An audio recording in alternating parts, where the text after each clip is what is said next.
Saganang mamamayan. Diskusyon ng taong bayan. Serbisyo para sa publiko. Usapang pamayanan. Saganang mamamayan. Programa para sa mamamayang Pilipino.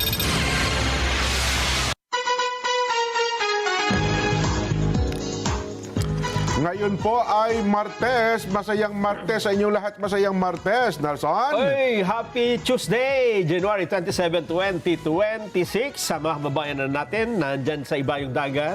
Anong bansa po kayo naroon ngayon? Aba, welcome po sa Saganang Mamamayan. Alam Ayan. namin, malamig ngayon dyan. Lalong-lalo na yung mga nandyan sa Europa, nandyan sa Amerika, maging nandito sa may bandang Canada. Yan, Canada, oo. Matindi ang yelo ngayon, ang kapal. Oo. Oo.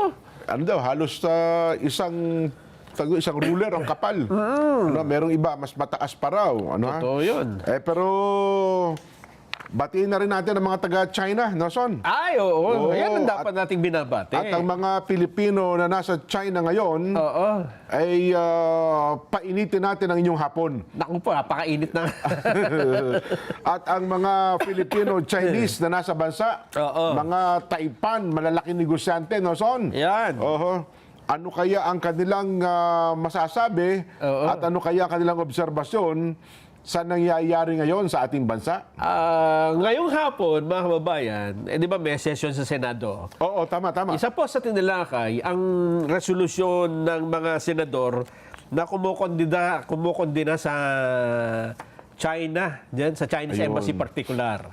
So, ibig sabihin, nadugtungan pa pala yung nangyari kahapon, no? Isang Oo. araw pa. Kasi di ba pumirma 15 senador no? Na Ba? ini-issue silang resolusyon kontra dun sa mga naging pahayag ng Chinese Embassy. Na ang naging ponente yata niyan ay si Senador Kiko Pangilinan. Tama ba? Yun, Oo. oo. Kanina ay tinalakay ito at nagsalita ang ilang mga senador. At ang gusto kasi nila, Jen, ay pag-usapan ito dun sa plenaryo, sa session, para na sa ganun ay madagdagan pa ang bilang ng pipirma. Kasi pwede pa naman daw na formally, doon sa session yan talakayin at doon ilabas. Tama. Pero sa kabilang banda din naman, ay magbukas din ng kaisipan ng marami siguro. Oo. Yun ang sinasabi ni Senate President Tito Soto, no, ha? Yo. Teka lang. Sabi niya, huwag tayo magpakabigla-bigla sa bagay na yan, no, ha? Lalo pa nga, meron silang opisyal ng Chinese Embassy na gustong ipadeklarang persona non grata. Oo. Di ba? Oh. Si Senate President Tito Soto din na nag-float ng idea na yon dyan. Aha. Na kung maaari ay ideklara na persona non grata ang deputy spokesperson ng Chinese Embassy. So, hindi yung ambassador. Hindi. Hindi Kasi, yung spokesperson mismo. kasi yung deputy spokesperson, siya ngayon ang aktibong sumasagot Sagot daw Sa ng mga- sagot.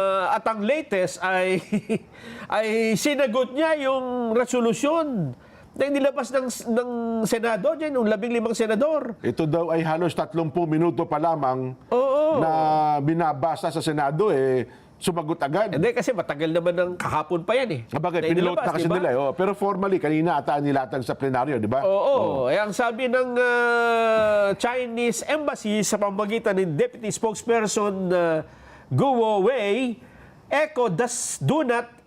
do not make a claim true. What matters is whether the argument stand up to scrutiny, not how many voices repeat it. Ang gusto nila sabihin dito, hindi naman tayo paramihan ng boses, kundi ano ba yung argumento ninyo? Oho. Alam mo, Che, kung titingnan mo, kung susuriin mo yung mga inililitaw na mga pananalita, kung gaya ng binanggit natin noon, kung aalisin mo lang muna yung emotion at factual lang, Oo. mas magiging maganda mas maintindihan natin itong pinag-uusapan dito Kasi kung tatagalugin natin yon, yung kumbaga yung alingaw-ngaw, no? Yung echo, ang ibig sabihin echo diyan yung nagsalita ng isa, nagkakampihan na. Oo. Di ba parang nag-iisang boses na lang kayo pero hindi niyo naman pinag-aralan mabuti kung talagang factual ba yung sinasabi. Ayun nga. Di ba? Ang gusto nung kabila, hindi, ang pag-usapan natin, punto por punto. Yan. Healthy discussion. Alam mo ba Eto kasi dapat ang lagi nating tanong, mga babayan oo. bago tayo makisawsaw sa issue, tingnan muna natin ano ba talaga yung pinag-uusapan. Yan, Diba? oo. Ang pinag-uusapan po ba dito sa issue na ito ay yung pinag-aagawang teritoryo sa West Philippine Sea, sa South China Sea? Oho. Ay hindi po, mga babayan. Ay, hindi ba na pinag-ugatan? Hindi, hinahaluan lang nila dahil yun ang mas matunog sa... Pandinig ng mga Pilipino Oo. at saka yun ang ating interes eh. Pero ang pinagmulan po at ugat nito, gaya na ng nabanggit na natin kanina, ay yung pahayag po, yung ginawa mismo ni Commodore to, di ba? Oh, yes. Ng Coast Guard, na si Jay Tariela, Pahayag sa Senado, sa isang event, sa ano? isang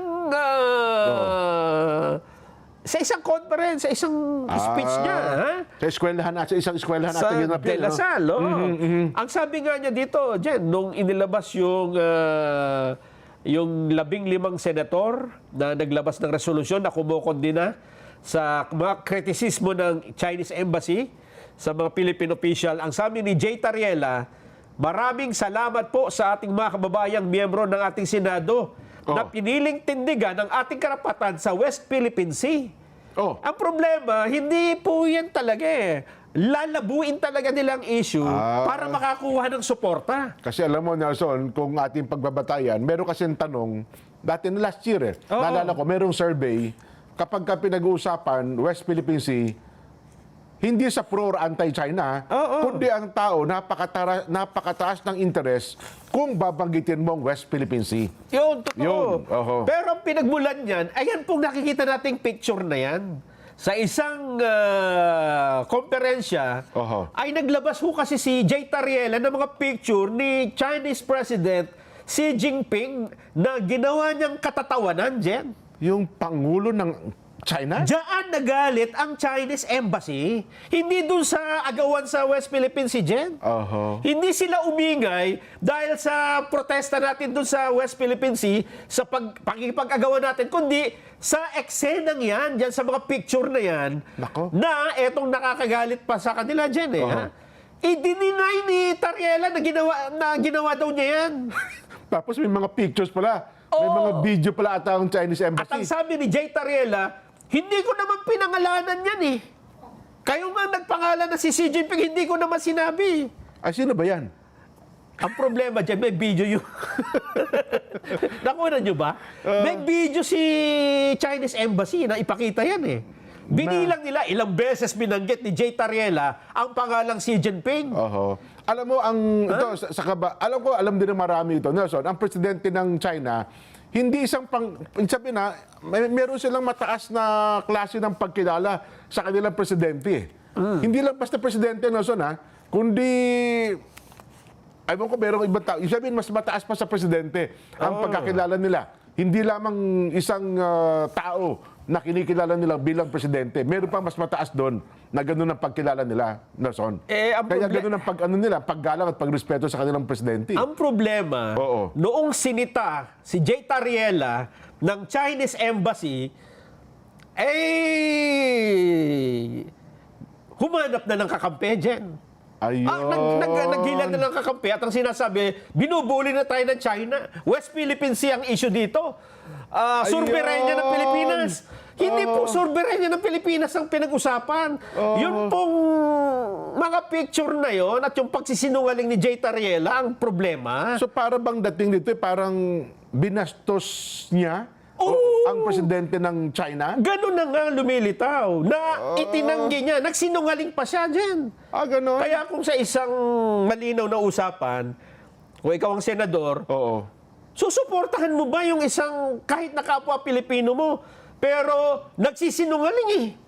Hindi ba? Lantarang nagsinungaling dyan eh. Ilagay natin ang ating sarili. Halimbawa, ang isang opisyal ng China nagsalita sa isang eskwelahan sa kanilang bansa, ipinakita ang larawan ng Pangulong Bongbong at ginawa rin katatawanan. Ay, magrereklamo yung Philippine Embassy. Ay, tsak yun. O kaya naman kahit nga hindi ka maka-administrasyon, Bilang Pilipino, magagalit ka. Hindi tama yun. Oo. Di ba? Ganun lang yung reaksyon ng China Embassy.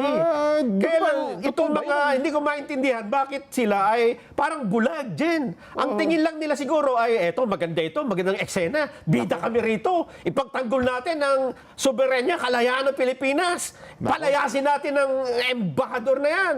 Ganon.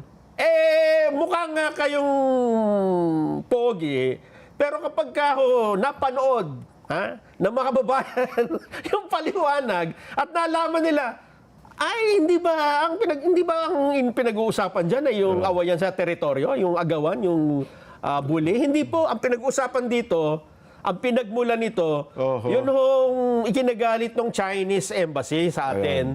Kay Jay Tariela, hindi ho sa buong Pilipinas siya nagalit. Kay Commodore Jay Tariela lang. Ito pong pinag-uusapan natin, factual lang ito po ha. Wala po tayo, baka sabihin, kayong dalawa kasi baka kumakampi kayo sa China, etc. etc. Hindi po ha. Ito pong ating binabanggit dito, Nelson, ito po yung katotohanan. Opo. Yan pangyayari, no?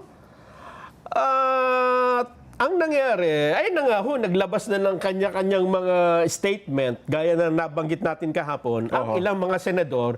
At ang naging issue na rito, ang China na ang nambubuli, hindi lang doon sa karagatan, kundi dito sa mga opisyal. Pati daw sa Senado, parang binubuli ng mga senador, no? Kasi, Jen, ang sabi ni Senador Kiko Pangilinan sa kanyang post, sabi niya, bakit ang Chinese Embassy gusto mong patahimikin yung mga bumabati ko sa inyo? Hindi nga sumasagot lang eh. Tapos ngayon, ang gusto nila, tumahimik ang Chinese Embassy kapag ka sila sinasagot. Ganon. Walang demokrasya kapag yung kausap mo ay ayaw mong pasagutin, di ba? Totoo. Oo. Kahit pa sabi mo na sa bansa tayo, binastos mo yung isa, tapos gusto mo tumahimik na lang. Ay, hindi ganon. Mali tayo. At katunayan, kanina habang nagsesesyon sila, tumayo si Senador Risa Ontiveros eh. Sabi niya, eto po, may bago na namang post ang Chinese Ito na Embassy. 37 minutes daw. Oo, eto, hindi ba sila titigil? Bakit mo patitigil? Nakikipagbangayan kayo. Siyempre, sasagot yan, di ba? Tama, nakikipag-diskusyon kayo. Ngayon sumagot, binigay yung side nila. Ang gusto niya, ayaw niyo marinig yung side nila. Gusto niyo side lang nila. Eto ang masama, Jen. Ang gusto nila, kampihan sila ng mga Pilipino, ng mamamayang Pilipino, at para bang ito ay digmaan ng China at Pilipinas nang dahil doon sa... Ganon? Nang dahil doon sa taong nagsinungaling ng bastos, idadamay mo kaming lahat? Hindi ba, Jen? Nako. Papayag ba tayong ganun? Alam mo, na kinakaladkad tayong lahat? Sa digmaan na... Isinusuong tayo Isusuong mo kami sa, kapahamakan eh. Hindi ba, Jen? Totoo. Bakit naman ganun? Sinubo nyo tayo tapos ngayon eh. Pero ba't naman, tataka naman ako sa mga senador natin. Oo. Ba't naman, inalam ba nila yung ugat ng pangyayari? Alam mo, Jen, kung minsan, di ba, mas mabilis magsalita eh. Ay, oo naman. Mas masarap mag-statement eh. Totoo. Mas masarap kumampi sa isang issue kahit hindi mo naman alam. Akala mo iyon talaga. Kasi halimbawa po tanggalin natin si Jay Tariela. Ang usapin dito ay talagang agawan na ng teritoryo. Yan, ang sarap sumama dyan. Totoo. Diba, makabayan ka, makapilipino, makabansa ka, pro-Philippines ka. Pero kapag naintindihan mo, hindi ang pinag-uusapan dito yung pamabastos ng isang tao doon sa Chinese president. Intindihin mo na, teka muna, akala ko ba yung West Philippine Sea pinag-uusapan? Hindi ho yan talaga. Hindi talaga yan. Baka naman maging katwiran nila dyan. Nelson at Jen. Ito yung karugtong lamang. Kasi nauna talaga pinag-uusapan. Kaya nagpapainit ng issue ay ang usapin ukol sa West Philippine Sea. Naging, ang tawag ito, kumbaga sidelight lang ang usapin nung pagsasalita ni Commodore Tariela doon sa isang eskwelahan. Kaya lang, Jen, kung hindi niya ginamit yung picture ni Xi Jinping at itinuturo pa niya at dinideny pa niya, wala sanang issue eh. Dahil matagal na po nating dinidiscuss eh. Matagal nang nagsasalita ang mga opisyal ng gobyerno, mga senador, patungkol dyan sa West Philippine Sea. At totoo, napakarami na natin protesta eh. Napakarami na. Isang bundle na yata ang protesta natin, usapin na yan eh. Hindi naman nag-escalate ng ganito. Tama. Alam mo ba ang sabi ng DFA? Kung pagkasabihin na natin, para ho matanggal ang doubt, tama ba yung ginawa ni Commodore Tariela na idinamay niya si President Xi Jinping? Ayan, dapat siguro tingnan na natin yung mga diplomatic officials Oo. natin, ano ha? Ano ang kanilang reaction diyan, ano ha? Sa statement po ng Department of Foreign Affairs na inilabas kahapon, medyo late na ng hapon ito eh. So naglabas din pala sila. Naglabas sila ng statement. Sabi nila, ay kanila namang sinusuportahan ng mga opisyal ng Pilipinas. Ha? Kaya lang, eto ang problema. Doon sa bandang ilalim ay nakalagay, meron silang payo dyan eh. May payo, may advice. Kasi kung ang pag-uusapan ay territorial disputes at kung ano pa mang hindi pagkakaunawaan, mayroong limitasyon. Okay. Eto, ang sabi dito, in interacting with foreign governments, Okay. pakiliwat mo nga sa wika natin. In interacting with foreign governments, Sa ating pakikipagtalastasan sa ibang pamahalaan, both language and action should be firm. dapat ang bawat salita at ang galaw ay firm. Anong tag doon? Yung Ano siya? hindi ano siya, basta parang- matatag eh. Basta, Ano siya? Hindi siya magaslaw. Parang, ano lang. basta firm. Mas madaling maintindihan ng mga Pilipino yan. Sige, sige. Firm and assertive in conveying the national position. Yan, Matatag ka, paglaban mo ang... May paninindigan ka dapat. Yan, oo. But also, eto na, Pero ngunit, measured and composed in tone. yun yung tinatawag na diplomatic language. Inaano mo, sinusukat mo na hindi ka lalagpas. Oo. Dapat ay composed in tone. Yung tono mo, hindi masyadong nakikipag-away. Oo, tama. Pati mga salita mo, di ba? Yung ginagamit mong salita. Oo. Our statement should consistently position the Philippine government as taking the higher ground. Okay. Ibig sabihin, dapat doon ka sa advantage. Ito ang dapat natandaan. Foreign heads of state and government Oo. should be off limits or at least treated with respect regardless of our personal views. Ayun. So, dapat daw ang mga leader ng ibang bansa at ang ating pamahalaan dapat irespeto should respect, ano yung sabi niya? Hindi na-respeto mo kapag ka magsasalita ka. Ayan. Kung kaya mo nga off limits, huwag mong idadamay. Hanggat maaari. Hanggat maaari, wag mo idadamay. Ibig sabihin, Ang iyong sa loobin, yung personal na interest. kahit ano pa ang personal view mo, huwag mong idadamay ang leader ng bansa. O kung idamay mo ba, dapat respetuhin mo. Ayan. Kung susukatin natin dito sa pamantayang ito ng Department of Foreign Affairs, yung ginawa ni Commodore J. Tariela, mali po yung kanyang ginawa. Parang bagsak siya doon. Bagsak sa doon. Gumamit pa siya ng mga nakakatawang picture. Tapos nung sinita siya ng embassy, nagalit siya, i-deny niya. Nung sinagot na naman siya at hindi, eto may picture ka. Eto yung salita mo. Tapos may audio pa. May audio. Xi Jinping, 1, 2, 3, 4, 5, 6, 7, 8, 9, 10, 11, 12 yata. Ang ginawa mo, nagtawag ka. Nagsumbong ka. Hindi naman Sa yata- Senado. Yung mga hindi naman ganun. alam ang usapan, nakisawsaw dyan, ha? Para lang mapunta sa limelight. At mas matapang pa kaysa Mas doon sa... matapang pa. Yung- Naghamon pa na lumayas kayo rito. Ang bigat naman ng salita na yon, ano ha? Para bang alam na alam nila ang consequences kapag ka nagputol ng diplomatic relations ang Pilipinas sa alinmang bansa. Natawa na lang ako.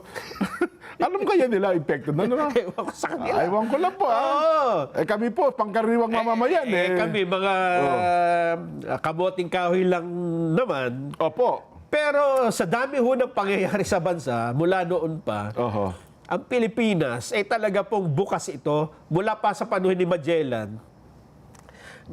Binuksan natin ang ating lupa Yung barter trade pa lang natin Chinese na ata ang transaction. Wala pa si Magellan, nandiyan na yung China di ba? Hindi, tsaka alam na alam ng mga tandang-tanda pa ito ng mga Pilipino, Nelson.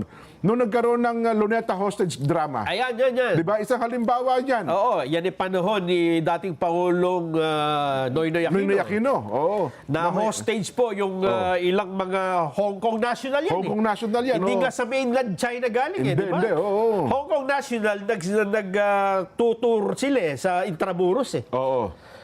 Kinumander yung kanilang sasakyan. Oo. Di ba? Sumakay ang isang, ano nang pangalan nun? Captain ba yun? Captain Mike, hindi pala Mike.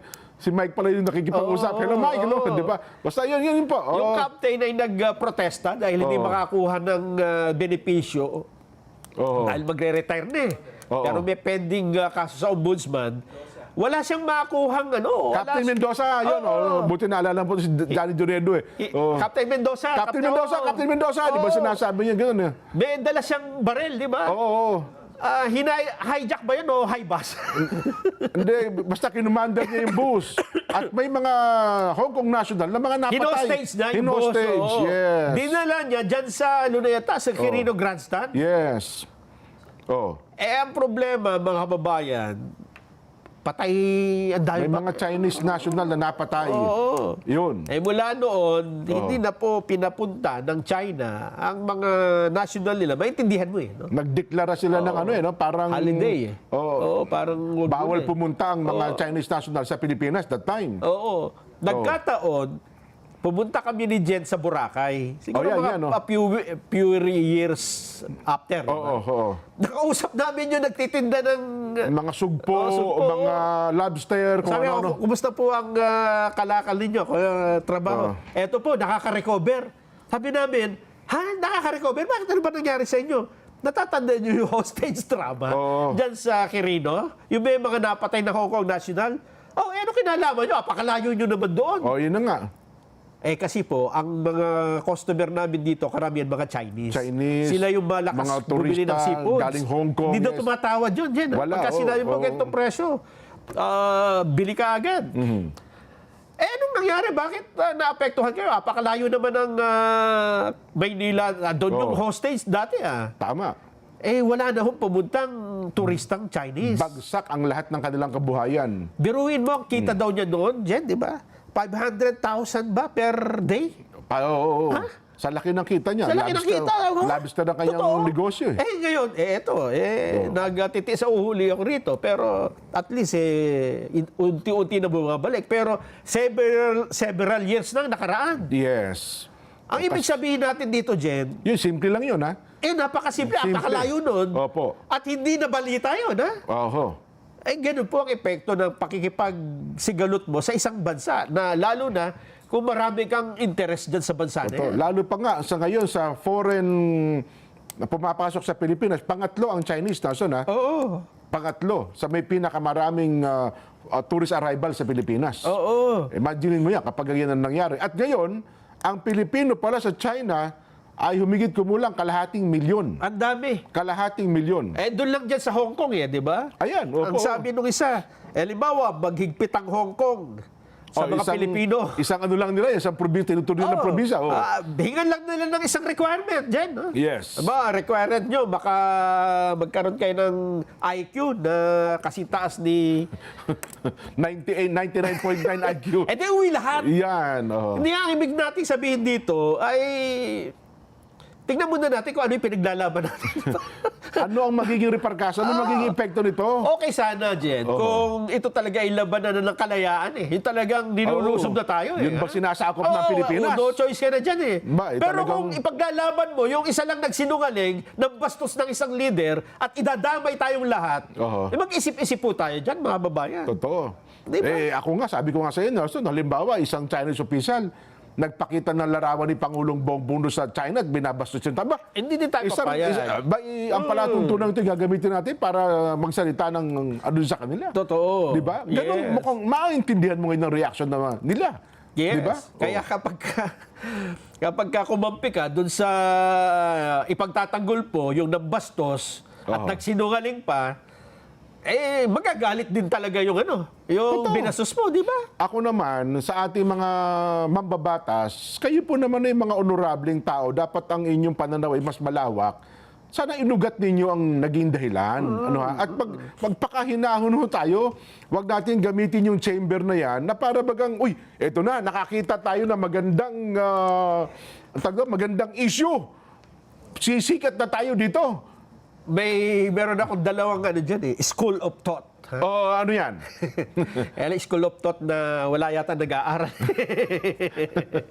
Ang una, Oo. maaaring naisip nila, ano ba ngayon, 2026 na, di ba? Oo. Nako po, kailangan natin na magkaroon tayo ng magandang campaign material pagdating ng 2026, 2027, next year. Campaign na, ha? Duda ako dyan. Duda ako dyan. Alam mo kung bakit? Bakit? Isa sa mga naging biktima niya ng ating kaibigan. Ako, isa sa kinalulungkot ko yan. Ano? Senador Francis Tolentino. Ginamit niyang bihikulo ang usapin ng China. Ano nangyari? Ayun po, kawawa tuloy yung tao. Diba? Naapektuhan. Naapektuhan po. Ang laki ng epekto niyan sa lahat ng bagay. Siguro inisip nila na hindi, this time siguro ay barako tayo makikipaglaban tayo. Kailangan matapang. Ewan ko ha, tignan natin. Ewan ko lang ho. Baka ang mga sinasandalan niyo po, lalo na yung mga nagsasalita dyan na against, baka mga sinasandalan niyo po yung mga Chinese national din. Di ba? Na mga tao nagbibigay po ng tulong sa inyo tuwing eleksyon, malalaking negosyanteng Chinese. Baka magbago ang pagtrato sa inyo ng mga yan. Mag-aalisan. Yun na nga, di ba? Ang isa pa, baka naisip nila, teka muna, mukhang nayayari tayo sa flood control, ha? Hinaharang daw natin ng katotohanan. Isip tayo ng bagong gimmick. Strategy. Para huwag na pag-usapan yung flood control na yan. Tama. Eto, magandang pahabain natin ng pahabain ito. Mukhang ang ganun. Pero, alam mo na sana, mayroon nung kaibigan, tawagin ko na lamang sa pangalang Richard. Richard. Sabi niya, di ba nagbigay siya naman, itong binanggit siya, yung mga tinatalakay natin. Pero sa bandang huli, sabi niya, Kuya Jen, Kuya Nelson, ang pinakadahilan talaga, bakit sila sumakay sa isyong yan, Ayan, yan na. ito ay para matabunan ang minority report ni Senador Marcoleta para kunwari, may ginagawa sila. Ayun nga. May tawa pa posible ito Hindi mo ma-discredit itong pinahayag ni Kuya Richard. Totoo. Diba? Oo nga naman. Noong isang araw ang pinag-uusapan natin, minority report. Ngayon po, naiba simoy ng hangin. Ay, nako. Pero pinakamabuti na, Son, maglakbay muna tayo sa West Philippine Sea. Baka medyo lumabig-labig ulo natin dyan. Magpunta tayo sa West Philippine Sea. Kayo po ba'y maglalakbay sa pamamagitan ng ating mga sakyang pandagat gaya ng barko, roro, ferret, iba pa? Panoorin po natin ito.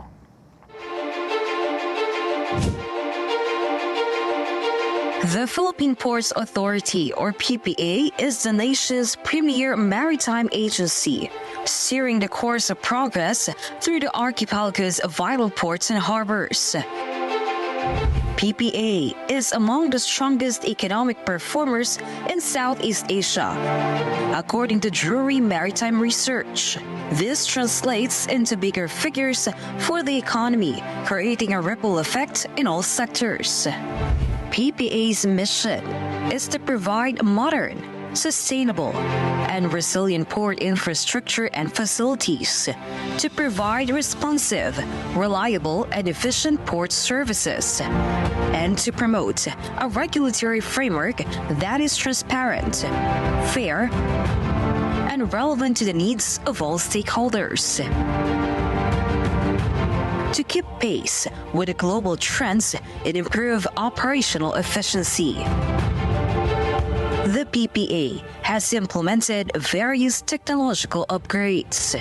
Mas maganda lang pong bumiyahe ngayon sa ating mga pantalan dahil nakita naman po natin mas madali na, mas convenient para sa lahat. Lahat po ito ay bahagi ng ating pagsasaayos ng ating mga pantalan para na rin po sa matagal ng hinahangad o nire-request ng mga pasahero natin na gawing mas maganda at mas kaaya-aya po yung mga pantalan natin, lalong-lalo na po yung mga terminal para po sa lahat. Legasiya po nating lahat ito na tayo ay makakaalala so many years from now na tayo po ay naging bahagi ng pagpapaunlad po dito sa pantalan.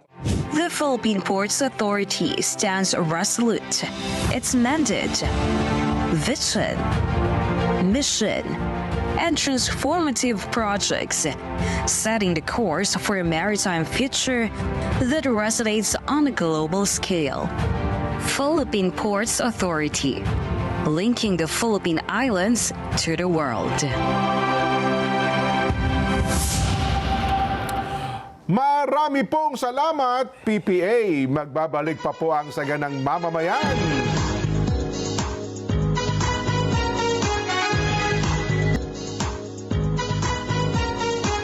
Mga kapatid, mga kabarangay, mga kasambahay, mga ka-SGM, panaluklak na. Heto na po ang panalo tip para masulit ang budget natin sa bahay. Doon na tayo sa Always Panalo. Yan o, pure gold, pare ko. Mababa ang presyo, very convenient. Sa dami ng stores nationwide at laging kumpleto. At meron pa rin pong Pure Gold mobile app, ha? Kaya sa mga ayaw pa pong lumabas, pwede ho kayong mag-order, magpa-deliver via Pure Gold mobile. Download nyo na. Kaya pala, Nelson, isang araw, narinig ko yung binabanggit ni Senador Rodante Marcoleta na sana daw yung mga opisyal ng ating pamahalaan na kapag ka ikaw ay nagsasalita laban sa ibang mga bansa o napaman, sana magpaalam ka, kumonsulta, hindi naman magpaalam, kundi kumonsulta ka man lamang sa Department of Foreign Affairs. Mas mainam. Yun, di Kasi ba? kung minsan akala mo ay nakakatulong ka, yung pala nilalagay mo sa isang sitwasyon na hindi maganda ang bansa eh. Oo. Totoo. Kasi sabi nga, diyan kasi sa kanila yung simple salita, Oo. yung mga diplomatic language, diplomatic words, may mga akmang ginagamit, hindi mo basta-basta gagamitin eh. Tama, Di ba? tama, oo. Mukhang si Commodore daw ata, hindi naman nakikipagkonsulta daw Nako sa po. Department of Foreign Affairs. Oo nga. Oo. Walang sanang naging problema dyan kung diniscuss lang niya yung issue ng West Philippine Sea. Ayun, oo. Kasi yun ang pilit niya sinasabi. Hindi, inano ko lang naman ang pambubulin nila sa West Philippine Sea. Yung ganito, ganyan, ganyan.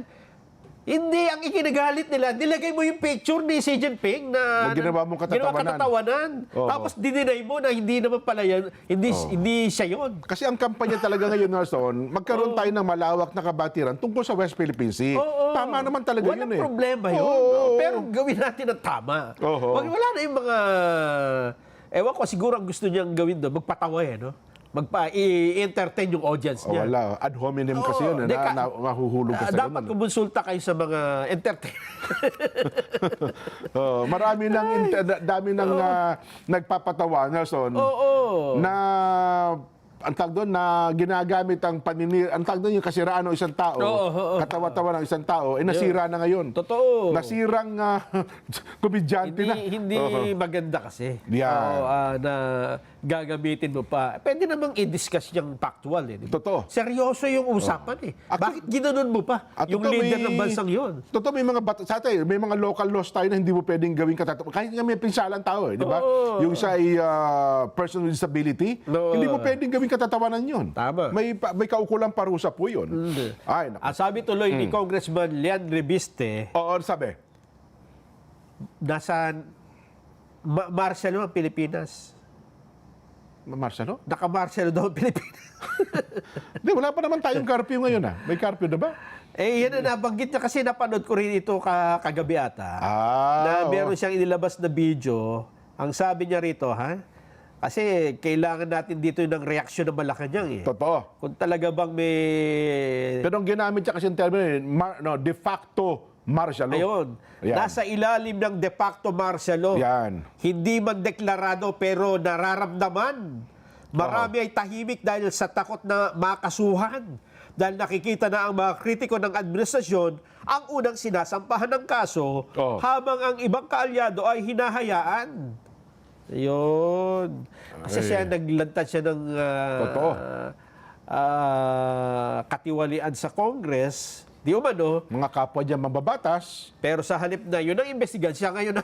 siya ngayon ang iniimbestigahan. Anong sabi na Malacanang? Sabi po ng Malacanang, no comment kami sa pahayag ni Congressman Libiste Nako. na nasa de facto martial law ang Pilipinas. Ba? Magbabalita po ang ating reporter mula sa Malacanang, Madeline Villar Moratillo. Mads, kamusta sa Malacanang?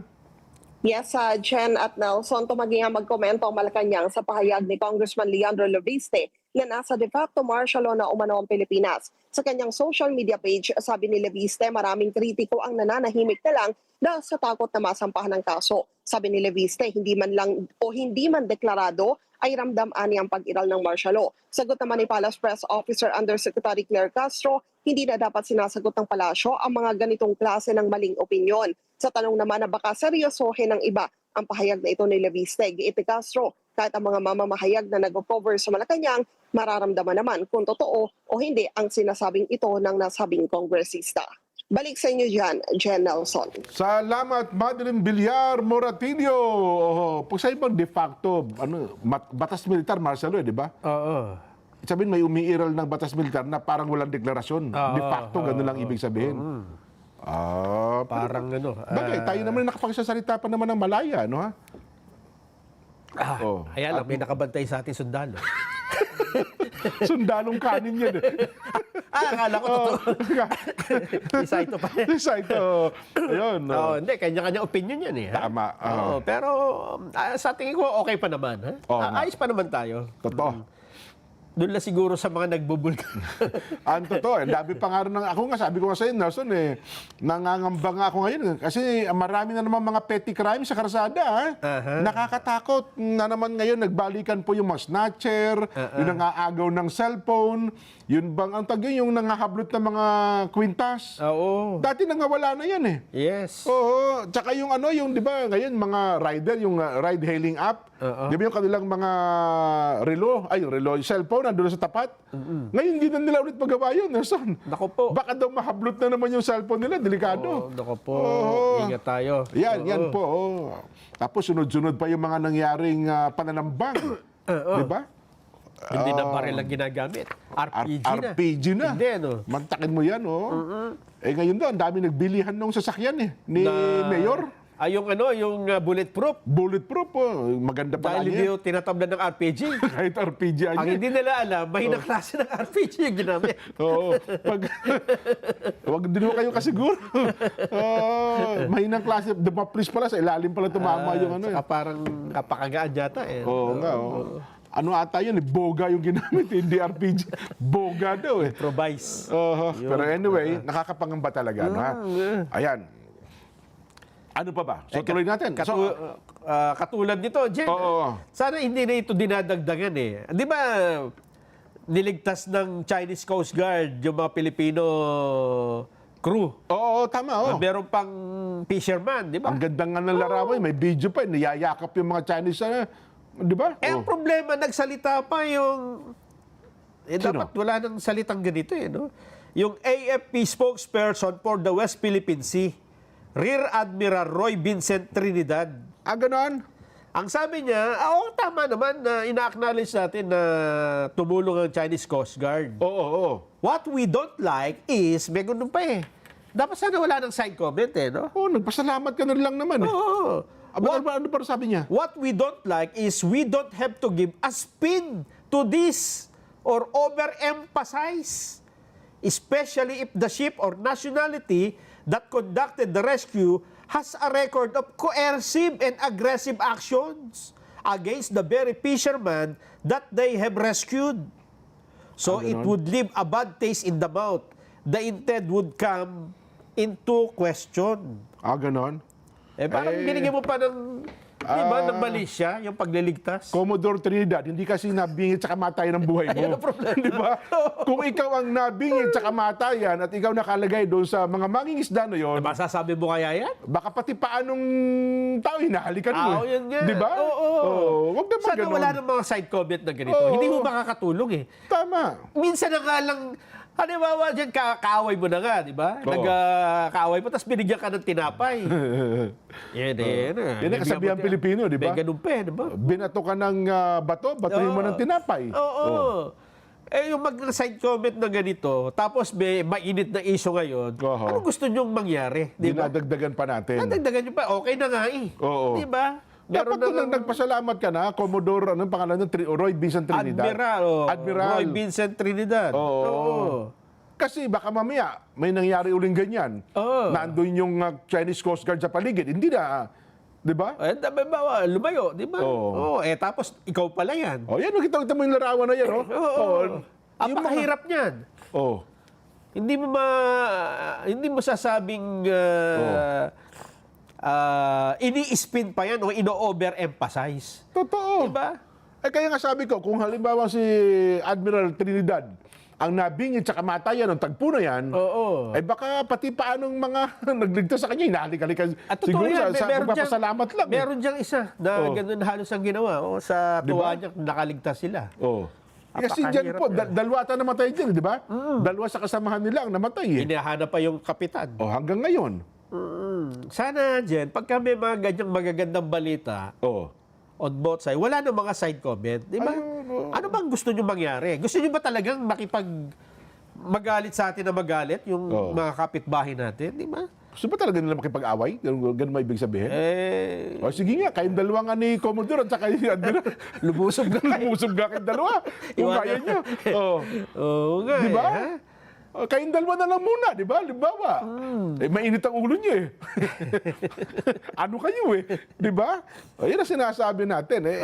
Sa isang seryosong pangyayari, minsan gamitin natin yung ating damdamin at ang isip para wag na po lumala ang hindi magandang sitwasyon. Totoo. Diba? Tapos na nga, na-rescue na, di ba? Magko-comment ka ng ganun. Sino nag-i-spin, di ba? Nag-i-spin. Yung magandang pangyayari, ginawa mo pangit eh. Di ba? Hindi, ikaw ang nag-spin. Yun na nga. Pinapapangit doon pa yung larawan. Parang gusto sabihin doon sa mga Pilipino sana niligtas yun na lang sarili ninyo.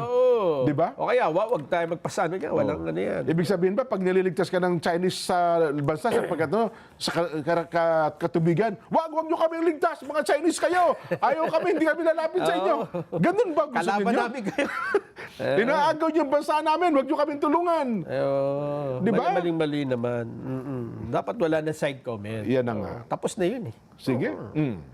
Eto naman, report, pagsuspinde at pagpapahinto sa sweldo ni Senador Bato de la Rosa, pinag-aaralan na. Ang dami yung gustong pag-aralan, pati pa naman sweldo. Bilang tugon daw ito sa reklamo ng publiko kaugnay ng kanyang pagliban sa Senado. Sino kayong publiko ang nagre-reklamo? Mar Gabriel, detalye. Mar? Yes, Nelson, Jen, pinag-aaralan na nga ng liderato ng Senado yung posibleng solusyon sa sitwasyon ni Senator Ronald Bato de la Rosa. Ayon kay Senate President Pro Tempore, Senator Fanfilo Lacson, kasama dyan ang pag-review sa rules ng Ethics Committee. Kasama daw sa mga rekomendasyon na napag-usapan nila ni Senate President Vicente Soto III ang posibilidad ng pagsuspinde o yung pagpapahinto ng sweldo ni De La Rosa habang hindi ito pumapasok. Pero ang pangamba daw ni Lacson, baka raw lumabag ito sa Civil Service Law. Pero sabi daw ni Senator Soto, may sarili daw rules ang Ethics Committee na maaaring ipatupad ng plenaryo. Kasabay nito, kinumpirma rin ni Lacson na nagtungo sa Senado kanina si dating Senator Antonio Trillanes at nakipag-meeting sa kanila ni Soto. Kasama raw sa napag-usapan nila yung patungkol sa sitwasyon nga nitong si De La Rosa. Sa Marso, nakatakda raw maghain ng ethics complaint si Trillanes laban kay Bato kung hindi pa rin siya papasok sa Senado. Sa Marso daw kasi sasapit yung ika-6 na buwan ng hindi pagsipot nitong si De La Rosa sa plenaryo ng Senado. Jen, Nelson. Salamat, Mar Gabriel, ang ating po reporter nakatutok sa Senado. Iyan naman, hindi lang yun nangyari na, Son eh. Oo. Diba? Si Senator Ping nagtago din eh. Yun nga. Hindi rin ba siya, di ba active senator siya noong that time? Hindi ko ba tandaan kung active siya noon. Gano'n, no? Di ba? Anyway, kung gusto nyo tanggalin ng sweldo, wala tayong magagawa, ano ha? Pero yung mga staff siguro niya, sweldo pa rin. Ang gusto matukoy, Senador Bato lang ang walang sweldo. Ay baka gano'n. Personal. Paano naman tatakbo yung opisina kung hindi papasweldo yung mga tao? Yun na nga. Sige, Eto na lang tayo. Sige yan. Di ba yung impeachment complaint na pinag-uusapan natin kahapon? May update dito medyo ano na ito eh. Gabi na yata ito nangyari. No? Ganon? Ano daw ang di ba nag-file kahapon ng Makabayan eh? Oo, tapos tinanggap. Oo. Na kaagad, Jen? Nai-kalendaryo kaagad? Na-i-repair na. Teka lang, titignan ko lang yung notes ko, ha? O, ni-repair na sa House Committee on Justice. Alam mo kung ano ang ni-repair? Alin doon? Pareho. Yung 1 and 2. Yung 1 and 2, Yung- yung kay Attorney Andre De Jesus, tama ba? Yes, Andre De Jesus. At yung kay sa Itong- Makabayan. itong Makabayan, oh. Yung kay De Jesus kasi ay endorsed by Congressman Nisay. Yes. Ito naman kahapon ay endorsed ng mga 3 mambabatas ng Makabayan Block. Kaya nga. Oho. Kaya dahil doon ay base dun sa rules, tumatakbo na. Day 1 na yon. Day 1. Kumbaga sa taxi, pumapatak na metro nun. Patak ng metro. Ayun, oho. Nako, edi hindi, yun ba grupo niya na Chabit, hindi na magka-file? Ano pang hahabulin nila dyan? May 1 year ban di ba? Ayun na nga. Nakanaunahan na sila Oho. Mukhang yun parang yun ang Yun ang agenda ba? yung hindi na sila makahabol ha? Oho. Ngayon naman, ang Committee on Justice ay meron daw maximum na 60 session days Oo. para mag-desisyon kung ito ay may sufficient inform and substance. Okay. At pagkatapos ay pagbobotohan kung ito ay iaakyat sa Senado. Oho. Yun. Ayun. Kasi sabi nung Makabayan, mahina yung kaso nila nila kung Atty. De Jesus Oo. Mas malakas itong sa aming Makabayan. Aha. Ayun. Kaya pala Dalawa isinampa agad. ito, sabay ito, pagsasamahin na yan. Ayun, consolidated na yan. Oo. So patak na agad ang day 1. Day 1 na. Kasi sa parehong na-file So wala nang chance yung grupo ni na Mike Defensor, Chavit Singson, Hindi natin alam kung anong kanilang gagawin. Manuelito Luna. Oo. Bigla silang nahimik nung Friday na hindi tinanggap ang kanilang complaint. Oo, bigla silang huminto. Lunes kahapon, walang balita tungkol sa kanila. Di ba? Well, siguro sususugan na lamang nila yan. Kung ano man ang mangyari. So, Baka hindi rin sila makakuha ng mag-endorse ganon? na mababatas. Di ba? Kasi baliwala, ikaw walang mag-endorse. Oo nga, no? Bagay, tama ka. Kung walang endorser, kahit magsampa sila. Pero again, wala na nga yun. Kasi pumasok na sa Justice Committee pala, no? Yes. So ang chairman doon ay itong si Congresswoman Jerbil Luistro ng Batangas. Tama. Oo. At ang sabi naman ni Congresswoman Jerbil, Saldi ko, umuwi ka na dito. Ayun. Para ikaw ay tumistigo. Nako po. Gagamitin kang testigo para sa impeachment laban sa Pangulong Bongbong. Umuwi ka na. Ano ba tingin mo dyan sa impeachment na yan, Jen? Sila ba talaga ay makikipagbanggaan sa Malacanang o yan ano lang? Standby pan lang. Standby pan. Kasi nung nakaraan, bagay yung pahayag ni Kong Terry ay tungkol ata kay BP Ano na sabi parang niya? hindi na interesado ang Makabayan. Pero dito, interesado na sila. Mukhang nag-shift na sila. Hindi lamang sa pangalawa, kundi sa... abangan natin kasi February 6 matatapos, no? Pero Yung sa tingin 1-year ko, ban. gagamitin nila yung parang bargaining chip. Ganon? Oo. Nasabi nila, ayan nakaubang na. Para ba sinasabi nila na, bakeneme. Nagawa na namin assignment tayo. Alamin natin. Nakaubang na sa'yo, ha? Para bang, ewan ko, ha? Ewan din kayo kasiguro kasi mga nandiyan sa Senado, nag-iisip din yan. Oo naman. Diba? Oo. Kasi kung sinampan nyo at biglang may gagamitin bihikulo yan, hindi nyo na pwedeng mabawi yan. Naku po. Hindi kumuti kayo ang endorser niyan, kayo lang yan. Ano? Tsaka gawin mong panakot lang, no? Yan, oo. Parang ang tawag ng Pangulo, hindi mo ko pwedeng i-blackmail, di ba? Yun na nga, yun na nga. Baka gawing pang-blackmail yung impeachment complaint, Ha? Sabihin nung sige, idamay mo ko dyan sa sa flood control. Ganun kaya yan? Abangan natin. Ano ha? Nakita ko pa naman yung ginto. May ginto ka ba dyan ngayon? Ginto? Ha? Ginto? Wala Wala. Bakit? Wala ka ba kahit 1 gramo? Wala ko. Bakit? Naku po! Sumirit po ang presyo ng ginto. Sobrang taas ngayon, Jen. Record high.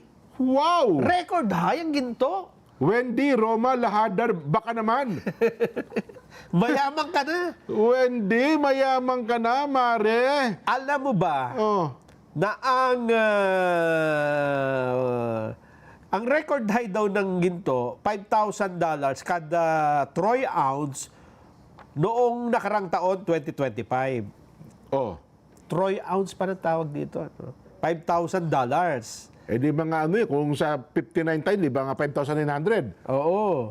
Oh. Ito daw po'y halos doble kumpara sa nakaraang taon. At pinakamalaking pagtaas mula pa noong 1970s. Nako. Matindi pala, no? Mula sa $1,280 noong 2019, Oh. aba nga, tumaas na ng tumaas, ngayon naging 5,000. Nako. At ngayon, tama ito? Oo, Almost 9.5 na per gramo? ang isang gram. Ang Wow! isang gramo ng ginto, 9,426.70. Nako po, jackpot! Wow! Yung platinum, baka wala kang ginto. Platinum, 5,334. Wala, pero bihira ang buyer ng platinum eh. Oh. Hindi mo may papasok sa laan yan eh. Yung platinum. Yung gold ang talagang ano. sa bagay, ano? Di ba? Kahit ngayong diamonds eh. Yung Hindi, hindi diamonds, masasangla. pagpunta mo sa ano, wala. Hindi, ayaw nila yan. Personal, bibili ka ng sabi, yung tao-tao. Oo. Pero yung dali mo sa Hindi nila mga pawn shop, tinatanggap. yung bigat ng diamond, aalisin nila, yung bigat lang ng Yung gold ang ginto lang. babayaran lang. Ganun ba? Oo. Dati ka ba lang alahera? Dati ako taga Kawayan, Bulacan. Oo nga, ano? Oo. Ganun ba? Ganun Ang sala. mahal na ng ginto, ano? Abot kayo ng 10,000 yan? Hindi, tuwan-tuwa yung nakabilo ng ginto ng Pilipinas. Oh, ilang tunilada pa rin, no? At saka murang-mura yun eh. Last year lang yun eh. At hanggang ngayon pala, Nelson, hindi alam kung sino nakabili nun Hindi eh. alam? Palaisipan Hindi pala ko pa yun. nalalaman na Ah, bumili. hindi alam mo kung sino nakabili ng ginto natin yun eh. Palagay ko ngayon, magbebenta ang Pilipinas ng ginto. Apakamahal. Ah, ganun, oh. Hindi, itayin mo mga 10,000 per gramo. Nako, Tataas pa kaya yan? tataas pa yan. Aha. Oh, malaki ang demand ngayon eh. Gano'n pa ba kadami ang ginto ng Pilipinas? Ah, ganun, Yung meron ka ba? nasa treasury. Oo nga, kasi kailangan natin ng gold reserve eh. Hindi pa pwedeng wala. Walang balur ang pera natin pagka wala tayong gold reserve. Kasi 2026 na, di ba? Oo. 2026, 2027, 2028. O, 2 taon na lang. Pwede pang ubusin niya. Hindi pwedeng ubusin yan. Wag po. Oo. Naku, Baka magperang hapon tayo niyan. dapat mabantayan. Dapat. Bantayan yung susi. Itapon niyo yung susi.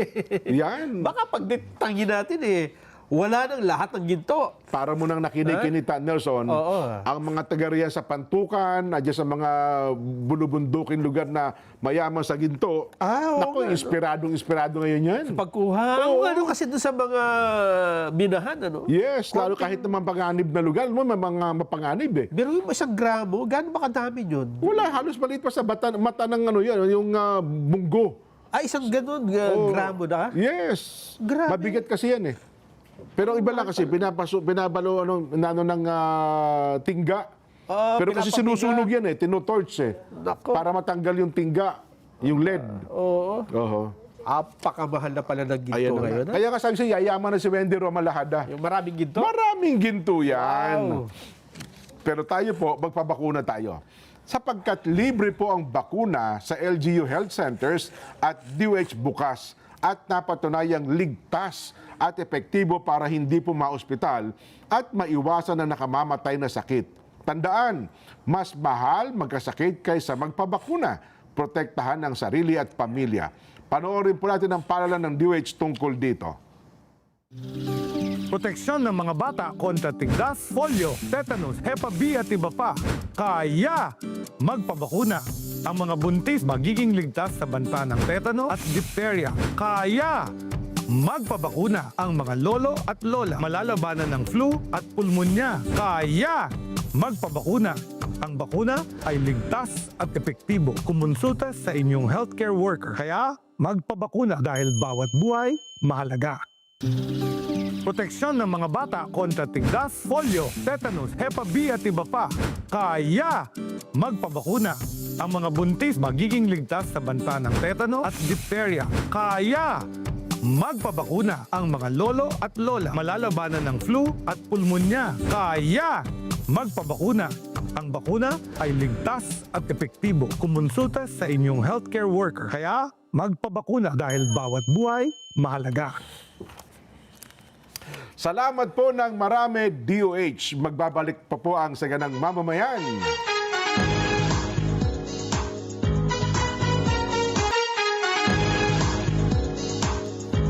Gamit po ang inyong mga remote control, i-scan po ang Net25 sa iyong TV menu at pagkatapos ma-scan, piliin po ang Net25 HD mula sa listahan ng mga channels. Let's net together na sa panonood ng mga programa, lalong-lalo na po ng Saganang Mamamayan. Ayun! Salamat po! Pati muna tayo para mabawasan. Ay, sige. Oo, siyempre. Kasi Ah, ang daming gusto magpabati eh. Ha? oo, sino ba yan? Pasensya na po kayo at talagang Mainit ang issue. mainit issue. Oo. Mainit ang ulo ng mga May- Chinese may- ngayon. Tsaka mga senador. Aha. Ayan, hindi ko tuloy makita. Si Kuya Rod Martin. Ayan, Nelson. may birthday nga pala Oo. nung today ba? Oo, tama. oo. Birthday. Kuya Rod, namimiss na namin yung ano mo. Yung pabiriandang kape, tsaka yung sandwich na sandwich sa Korean. Yung ano, bird's Oo. nest, Bird's nest ba tawag doon? bird's drop ba yun? Pwede ba tawag doon? Egg drop. Ang alam kasi namin, ice drop. Meron na palang egg drop ngayon. Ano, ha? Ayan. Sabi ni Kuya Rod Martin, Jen, Nelson, Yan. pakigreet naman ang aking may bahay, ang Kasusan Martin. Ayun. Aba, wedding anniversary pala, hindi pala birthday. Tsaka birthday nung isang araw. Ganon? Oho. Double celebration pala ito. Ate Susan, happy birthday po at happy anniversary sa inyo pong mag-asawa ni Kuya Rod Martin. Yun. Ayun. Sabi niya, see you soon. Kuya Rod, ito rin ang sinabi mo sa amin last year. See you soon. See you soon. Pandemya pa yan. Inabutan na tayo pandemya eh. Yun na nga. Oo. Sana matuloy na yan, Kuya Rod. Ha? Ate Susan, ikaw na nga ang mag-push kay Kuya Rod para sipagin. Ayan. Sino pa? Ito pala, happy 36th wedding anniversary naman daw po kay Jan Sargado at Jackie Sargado ng Tagumpay Rodriguez Rizal. Aba, happy 36th wedding anniversary po sa inyo. Ayan. Si Tita Mids naman, nanonood din daw po sa ating palatunton ngayon. Tita Mids, salamat po. Nagbago na ba ng negosyo si Tita Mids? Bakit? Nilagang mais na pinadala sa atin eh. Bumili lang. Bumili lang ba? Pero sana pa matamis ng nilagang mais ha? Alam mo ba kung saan pa binili yan? Saan yan? Sa Divisoria pa. Kaya pala. Kasi mura daw doon. Mura sa Divisoria. Pero pamasahe layo. Ayaw ko kasi ng yellow eh. Gusto ko yung white corn. Matamis kasi yun. At saka mas mababa at ang yung yellow corn kasi, sabi sa akin, mataas ang yung glycemic yung sugar. Ganun ba? Kumpara sa white. Mas healthy daw po ang white. Ayan. Salamat po, Tita Mids. At nang sa ganun ay huwag kayong magsawa. Ayan. Si Kuya, sabi niya, Jen, ang mga taga Loma de Gato, Bulacan South ay magdiriwang po na kanilang 10th anniversary bukas. Yan, Opa! Sa lahat po ng mga kapatid dyan sa Loma de Gato, Bulacan South, happy 10th anniversary po sa inyo. At ang kanilang destinado daw po doon ay ang Kuya Wilson Giesmo. Ayun, Kuya Wilson Giesmo. Ano to ni Kuya Abel? Kuya Abel Giesmo. Ayan. Sa lahat po, salamat po ng marami, Kuya KR Miranda, at sa lahat po ng mga taga riyan sa lokal ng Loma de Gato. Yan. Sa mga taga California naman, Nelson, Yan. happy birthday pa kay Miriam Sulia ng San Jose, California. Kamusta po kayo dyan? Ang San Jose, nandiyan yung sentro ng mga ng Google at saka yung mga gadgets. Yung ang tawag dyan ay Silicon Valley. Silicon Valley. Ayan, nasa San Jose yun, di ba? Yes. Yan. Punta tayo dyan. Yes. Sige. At ano pa ba mga mainit na issue pa natin ngayon? Ito daw Nelson, nakita ba ito?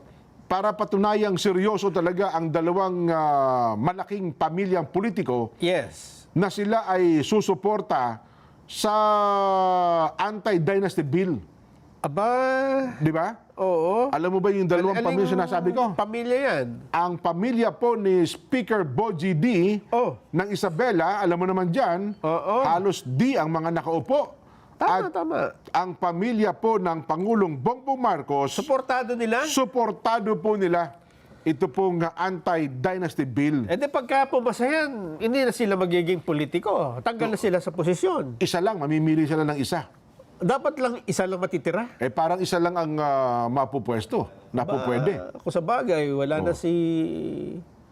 Di, ang mangyayari dyan, siyempre, 6 years pa si Senador Amy Oo. Marcos. Oo. Di hindi na pwedeng mag-gobernador yung kanyang anak sa Ilocos. Oo. Di ba? Oo. O halimbawa naman si si Congressman Bogie D. Di ba? Hindi na pwedeng puro Bogie ang congressman dyan sa D. Ibig sabihin sa isang pamilya ay isa lang. Hanggat maaari, isa lang hanggang ano ata. Halimbawa third. kung kapatid mo, hindi na pwede yun. Hindi na po pwede yun. Oo. Ay. Parang ano yan, lalo kung national position. Alam mo dyan, sa tingin ko, malaking problema yan eh. Oho. Kasi meron hong mga magkakapamilya dito, sila na ngayon magkakalaban eh, sa politika eh, di ba? Totoo naman. Bawa, mayor Oo. versus mayor, Oho. kung minsan magkamag-anak eh, sila mismo. Pero meron akong alam na ganyan, gimmick lang yung awayan nila. Gimmick lang. Gimmick lang, kunyari para sila din. Ganun ba? Para walang walang tumalo sa kanila eh. Nako, Kasi kaya nag-aaway ko yan, nag-aaway ano? Oo. Pero nagkikindatan pag uwi ng bahay yun. Para yung tao sa lugar nila, sila pa rin ang iboboto, pamilya pa rin nila. Oh. kaya lang halimbawa, sa isang sitwasyon na talagang magkalaban sila, Well, yun, ang ano. paano nila ano yung una-unahang magpahal? Paano i-judge? Oho. Sino magde-decide kung sino ang dapat tumakbo sa isang pamilya? Ayun, ang sa isang dynasty. Siguro tatalakayin niya sa pag ginawa itong batas na Parang ito. mahirap nga. Ano? Pero ikaw ba naniniwala may papasa ito? Hindi nga. Hindi. Yan ang number one na hindi ko pinaniniwalaan. Yan ang malinaw na malinaw. Mantakin mo, matagal na sa ating konstitusyon, meron tayo anti-dynasty law eh. Constitution na yan. Pero nalusutan pa rin eh. Kasi yun nga ang sasabihin nila dyan. Napakahabang debate siguro niyan. Oo. Kaya katapos-tapusan, wala po yan. Kaya nga, halimbawa, ikaw si Speaker Bogie D. Oo. Halimbawa lang naman to. Tapos na yung termino mo ngayon. Ay, ang susunod sa'yo, misis mo. Oo. Paano ngayon yun? Di ba? Misis mo, tapos mga anak mo, naka-ready na, pumupurma na. Ang iba dyan, nag-i-invest na sa pag-aaral. Kasi future congressman, future governor na ito. Sige ito, sige ganyan. Oo. Tapos, papasa niyo yung anti-dynasty bill, masisira yung kanilang mga plano. Yan Diba? nga dyan. Legal na yan, ha? Oo. Yung pagtakbo. Gagawin nilang illegal. Oo. Hindi nila magagawa dahil yung ang illegal, hindi nila mapahinto. Yung pang-legal na gagawin nilang illegal. Ayun na nga. Legal sila tumakbo ng sabay-sabay magkakamag-anak, gagawin nilang illegal. Oho. Paano yung mga pangungontrata? Paano yung kickback? Yan ang illegal. Nako. Bakit hindi hindi nga nila mahinto? Oho. Hindi ba? Wala Kaya, Ano yan? yan ang parang napakahirap bigyan ng benefit of the doubt. Ha? Mission impossible yan, Nelson. Oo. Tingnan natin kung baka nga hindi makapasa ito sa second reading. At saka sa Senado yata, wala namang nagpupush. Wala yata. Di ba? Oo. Pero dito naman, maniniwala natin, sabi nga nila, ay desidido naman daw ang Pangulong Bongbong na ito ay maipasa talaga, Nelson. Yun. Ayan. Abangan natin kung talaga desidido nga sila na ito po ay may sa katupad, may sa batas ang anti-dynasty law. Yan. Ngayon po ay bill pa lamang. Yan. Sige. Ano pa? Pahabol daw pong greetings. Oy, birthday ni O'Neil Manuel pala talaga, ha? Happy birthday, O'Neil Manuel. Nasaan na ba si O'Neil ngayon? Ha? Nasaan na si O'Neil ngayon? Andiyan yan sa San Lorenzo Ruiz. Yung Bulacan, yung San Miguel. San Del Monte. Oo. Jose. San Jose. Oo. Happy birthday day kay Becky Villafuerte ng Manama, Bahrain. Ayan. Diba talaga naman, oo. Nelson, mayroong magandang isang balita na dapat ay mapagtuunan tayo ng pansin. Na-discuss na natin lahat itong ating ni-ready. Ito. Yung saan ba yon? Yung digital master plan natin. Ayan. Ukol dun sa saan nga ba yon? Ito. Ayan, digital master plan po ng DICT. Naaprubahan na po kasi yung tinatawag nating National Digital Connectivity Plan. Nason, Okay. alam mo bang meron pa ng mga bansa ngayon, Nason, na sobrang bilis na ng yung internet speed. Oo. Isipin mo pa lang, Gumagana. downloading na. Talaga. So, sobrang bilis. Yun daw mga pinapalabas ngayon na yung sa Netflix, kung ano. Oo. Grabe Meron ba tayo dyan? May makakaasa na ba tayo na mabilis na internet? Well, sa ating bansa, ako na sabi ko nga, yung talagang speed, may isa katuparan lang. So, magkatotoo, masaya na tayo Oo. Di ba? Wag na lang yung mangarap tayo, pero sana meron daw po kasing National Digital Connectivity Plan na pinirmahan na po at inaprubahan na po ng Pangulong Bongbong. Bilang unang nationwide digital master plan sa bansa, ito pong NDCP, yun nga pong National Digital Connectivity Plan. Ito daw po ay nagbibigay ng malinaw na direksyon para po sa pagmabilis na paglalatag daw po ng broadband facilities. Nasaan mga kababayan mas epesyenteng koordinasyon sa pagitan ng mga ahensya ng pamahalaan, yun pong interconnection, at maging sa pribadong sektor. Ipinapakita rin daw po nito na ang pulisiya ng ating pamahalaan ukol sa koneksyon ay maisakatuparan yung modernong ekonomiya at public service, yun po serbisyo publiko. Ang plano na isa pang dapat matugunan, Nelson, mga kababayan, bawasan na po yung sobrang gasto sa internet. Diba? Kasi ngayon, para ikaw ay magkaroon ng signal, magmamantli ka pa sa internet Yes. Pero dito ata, sa programang ito, mababawasan na po yung gastusin sa internet sa pamamagitan daw po ng bukas na kompetisyon. Open competition na po ito, yung mga negosyante, pwede na pumasok sa ating bansa. Pag-alis daw po ng hadlang doon sa mga infrastructure at pagpapasimple sa mga proseso. At sa ganitong paraan daw po, direkta na pong matutulungan ng ating pamahalaan ang matagal na pong hinaing ng mga mamamayan ukol sa napakabagal Yun. at napakamahal na internet service. Nako po. Mabuti-buti nga sana lulubag pa ang loob mo, Nelson, kung mahal, mabilis. Okay, ako mo connect man lang. Ayun, kumukonek man lang. Ang problema, mahal na, mabagal pa, Ayaw na pa hindi ka talaga Yan makakonect. nga, may signal. Oo. Pero bakit wala? Niloloko tayo no? Pagdating yung bayaran mo, hindi ka Yun lang. pwedeng malate. Oo. Kasi pagka na-late ka, automatic, putol ang serbisyo nila sa iyo. Totoo. Nako, ito daw po'y mayroon ding epekto sa ating edukasyon. Yan, yung mga public schools natin, mga kabataan. Yun yung sa kalakal, serbisyong panlipunan. At ganoon din daw po yung mga online learning, e-governance, digital entrepreneurship, at ito daw po ay para sa pangmatagalang pagbabago na po ng ating bansa. Sa kabuuan, ang National Digital Connectivity Plan, NDCP, ay sumasalamin daw po sa mga patakarang malinaw na vision at konkretong hakbang dito po sa ating administrasyon. Sana po ay maituloy-tuloy ito, Nelson. Dito man lamang magtagumpay tayo. Dito man lamang sa national connectivity ito ay magtagumpay tayo. Yan.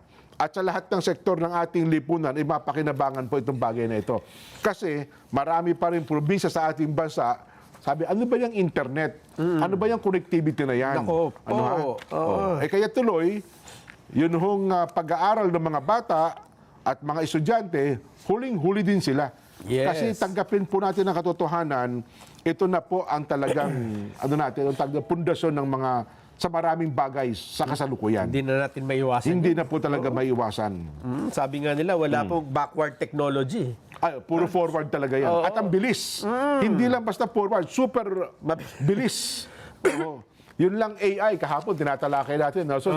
O ngayon po, ang ibang mga bansa, gumagawa na po ng kaparaanan para hindi maabuso itong AI na ito. Maraming babaguhin ng AI Yan. sa mundo eh. Isa na dyan yung, yung sistema ng edukasyon. Yan. Yan. Kasi mas magiging mabilis na eh. Oho. Kasi kung hindi ka sasabay, kung hindi mo kayo pag-aaralan, mapag-iiwanan ka talaga. Totoo. Mapag-iiwanan po tayo ng mga bansa. Ngayon nga lang, ang problema ho sa atin, hindi parang matamlay ang pagtanggap natin dito eh, no? Parang hindi natin priority, no? Oo. Well, sana naman ito, naipasa na natin ito. Sana maging priority. Sa pangunguna din ni Secretary Henry Aguda. No? Mukhang at least si Secretary Henry Aguda, alam ang trabaho niya bilang Secretary ng DICT. Oo. Ang dami kasi naging Secretary dyan ng DICT, parang hindi alam ang trabaho eh. Aha. Di ba? Sino ba ang unang-unang Secretary ng DICT? Si Greg Unasan. Mukhang, aywan ko po. Tapos susunod naman itong huli, yung IBAN. Tapos ngayon, mukhang gumaganda na. Sana may tuloy-tuloy lang. Para na sa ganun, well, sabi nga natin, hindi na po talaga natin maiwasan. Ito na talaga makabago. Totoo. Makabagong teknolohiya. Eto, Jen, pagbabati. Happy 42nd anniversary po sa lokal ng Bagong Silang 1, Caloocan North. Yan. Oh. At happy viewing po kay ka Ariel Barsaga at ka Dondon Pablo Rinya. Ang ka-Ariel ba birthday ngayon? Hindi, binabati lang natin. Happy viewing. Akala Dahil ko anniversary nung lokal, nasasakupan din nila. Ayun, no. Pagbati mula kay ka Dali Toledo Reyes. Ayun. Kasi kung birthday ng ka-Ariel, babatiin natin. Ay, wag na. Hindi na birthday. Ka-Ariel, kamusta po kayo? Sana po okay na okay kayo at malusog na malusog po ang pangangatawan. At binabati rin natin dyan si Kuya Rodel Cruz. Ito yung nasa Las Vegas, Nevada eh. Ang ganda ng t-shirt mo, ha? Salamat po, Ka Rodel, ha? Dyan sa Las Vegas, Nevada. Yung kay Sendado doon, hakap na hakap din. Oo. Para daw siya nagwe-weights ngayon eh. Nung Ganun sinuot ba? niya yung kanyang damit eh. Oo. Ka Rodel, salamat po ha. Rodel Cruz, nasa Edmonton, Canada. Las Vegas. Las Vegas ba? Las Vegas. Ano? USA. US, akala ko sa Canada. Yes. Ayan. Sige. O ano pa? Meron pa tayong mga 5 minutes. Ito pa. Oh. Itong pambansang butika. Ano ba ito? Pambansang butika. Oh. Magkakaroon tayo ng pambansang butika? Iyon lang Super Health Center. Hirap na hirap tayo. Ngayon, mayroon na naman bago. Magsasanib daw ang Philippine Pharma Procurement Incorporated at ang SSS para ilunsad ang pambansang butika at bakuna. Nako. Anong mangyayari? Magbibigay daw ito ng mas maraming abot kayang gamot at bakuna sa komunidad ng buong bansa. Baka naman mas mapamahal tayo. Baka tissue paper lang eh.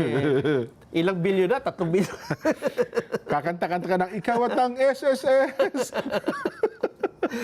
Ayon kay PPPI President at CEO Maria Blanca Kim Lokin, ang pambansang butika ay ano ito? E-bump program. Ano yung e-bump? Ng tinatawag na butika ng bayan. May e-bump. Pambansang butika. Na dati ay available lamang sa health center at government hospital. Plano nilang magbukas ng dagdag pang mga branch, partikular sa komunidad na malayo sa at liblib na lugar. Ayun. Sana available ang gamot kasi problema sa malalayong lugar, Nelson. Walang mabili talagang gamot eh. Ayun nga. At saka mahirap po yung self-medication ha. Sana mayroong pharmacist. Oo. Di ba? Kasi kung may butika ka naman, wala ka namang pharmacist, mahirapan tayo dyan. Hindi pa pwede buksan pag walang pharmacist. Ang iba kasi nang ginagawa, umiikot tayo yung pharmacist na son. Tayo ka ng butika. Oo nga. Wala talagang pharmacist doon. Meron lang siyang accredited pharmacist na once a month, pumupunta doon sa sa butika. Well, sana dito sa pambansang butikang ito, kumpleto ha. At saka yung mga gamot na nabibili ay hindi malapit na ma-expired. Tapos pagbili mo, expired na pala, no? Yun na nga. Mabigat-bigat po yung problema na yan. Ay, nako. So, tingnan natin, Nason. Kung ito ho ay may sasakatuparan. Ito pa isa, habol pa natin. Ang Philippine Iron, meron pa ba tayong bakal sa Pilipinas? Yung planta ng bakal? Parang nawala yung Puyat Steel, yung Philippine Steel, etc., etc. Kaya pumapasok sa atin yun para mga substandard ng steel eh. Bumibili lang na tayo ng bakal eh. Oo. Kaya tuloy yung mga ginagamit natin sa mga flood control para atang puro substandard steel ang ginagamit. Ngayon po, ang Philippine Iron and Steel Institute, ito pong PISI at ang BOC, Bureau of Customs, ay magkakaroon na raw po ng modernisasyon at pagpapalakas ng mekanismo para ma-monitor ang valuation sa sektor daw po ng bakal, ito pong iron and steel. Ang layunin daw po ng hakbang na ito ay magpatupad daw po ng mga reformang nakabase na po sa data at technology sa ilalim po ng bagong commissioner ng BOC, Commissioner Ariel Nepomuceno. Sa pagpupulong po nila sa pamamagitan po ng mga ahensya at nakabatay daw po sa digitalization at automation. Ito, matagal na ito ha. Kabilang po sa pangunahing plano ang pagpapalakas daw po ng stakeholder accreditation gamit po ang AI, yan, artificial intelligence at data analytics, pagpapabuti daw po ng kakayahan at pag-scan sa mga kargamento at pag-integrate sa customs database sa mga pantalan tungo sa transparency, valuation, accuracy, at mas mahigpit daw po na enforcement. Parang hindi po, ang pumapasok sa Pilipinas ay hindi po substandard na bakal, Nason. At yan po magamit natin. Ang dami kasi ano dito sa atin eh, substandard, pati bakal nasa substandard. Ang sinasabi ko lang naman sa DTI, Nason, magkaroon tayo ng information dissemination. Alam mo, tayo, pangkaraniwang mamamayan, paano ba natin matutukoy yung substandard yung bakal? Aha. Di ba? Ikaw ba may idea ka? Wala. Eh pag alam ko bakal, pare-parehas lang yan eh. Di ba? Depende yata yan dyan kung Yung saan laki. gagamitin. Ganon? Halimbawa, magtatayo ka ng isang istruktura, may angkop na size. So kapag gumamit ka ng mas maliit, substandard yung ginamit mo. Pero meron bang mismong bakal? Meron talaga. Yun ang mismo, substandard? Oo, mayroon daw ganun. Yung madaling Dati, mabali? pinlano natin yan yung Mang Jess Aranza eh. Kasi nakalimutan Ako sa bagay, oo nga. Tubo, PVC, mga ganyan. Talagang as in substandard Ibig sabihin, tama yung sukat, Tama, oo. pero yung mismong bakal ng substandard. Yung timpla ata ang substandard. Ganun ba? Meron daw ganun. Pag ipinalo mo raw sa ulo mo, parang hindi daw tumatalab eh. Hindi ba? Yun ata eh. Sana sa DTI magkaroon ng information dissemination. At saka sa industry. Ayan. Okay na tayo? Okay na. Ayun, nakatapos din tayo. Ito na po ang ating palatuntunang Saganang Mamamayan. Ang programang paborito ng bayan at paggising ng umaga, alas 5, meron na po tayong mga balita. Bagong-bago, totoo, kompleto, 100%. Bye!